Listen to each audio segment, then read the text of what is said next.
بنام خدائے رحمان و رحیم۔ اس نے ترش روئی اختیار کی اور منہ پھیر لیا ایک نابینا کے اس کے پاس آنے پر۔ اور آپ کو کیا معلوم، شاید وہ پاکیزگی حاصل کرتا یا نصیحت سنتا اور نصیحت اسے فائدہ دیتی، اور جو اپنے آپ کو حق سے بے نیاز سمجھتا ہے سو آپ صلی اللہ علیہ وآلہ وسلم اس پر توجہ دے رہے ہیں، اور اگر وہ پاکیزگی اختیار نہ بھی کرے تو آپ صلی اللہ علیہ وآلہ وسلم پر کوئی ذمہ داری نہیں۔ اور لیکن جو آپ صلی اللہ علیہ وآلہ وسلم کے پاس دوڑتا ہوا آیا اور وہ خوف خدا بھی رکھتا تھا، اس سے تو آپ صلی اللہ علیہ وآلہ وسلم پیروی کرتے ہیں۔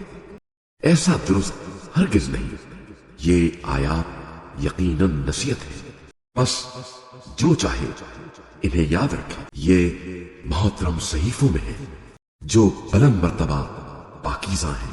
یہ ایسے فرشتوں کے ہاتھوں میں ہے جو عزت والے نیک ہیں۔ ہلاکت میں پڑ جائے یہ انسان، یہ کس قدر ناشکرا ہے۔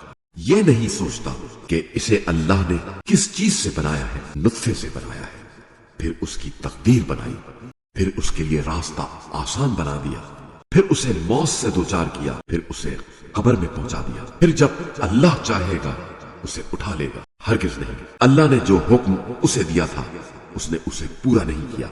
بس انسان کو اپنے تام کی طرف نظر کرنی چاہیے کہ ہم نے خوب پانی برسایا، پھر ہم نے زمین کو خوب شگافتہ کیا، پھر ہم نے اس میں دانے اگائے، نیز انگور اور سبزیاں اور زیتون اور کھجورے اور گھنے باغات اور میوے اور چارے بھی، جو تمہارے لیے اور تمہارے مویشیوں کے لیے سامان زیست ہے۔ پھر جب کان پھاڑ آواز آئے گی تو جس دن آدمی اپنے بھائی سے دور بھاگے گا، نیز اپنی ماں اور اپنے باپ سے اور اپنی زوجہ اور اپنی اولاد سے بھی، ان میں سے ہر شخص کو اس روز ایسا کام درپیش ہوگا جو اسے مشغول کر دے۔ کچھ چہرے اس روز چمک رہے ہوں گے، خنداں و شاداں ہوں گے، اور کچھ چہرے اس روز خاک آلود ہوں گے، ان پر سیاہی چھائی ہوئی ہوگی۔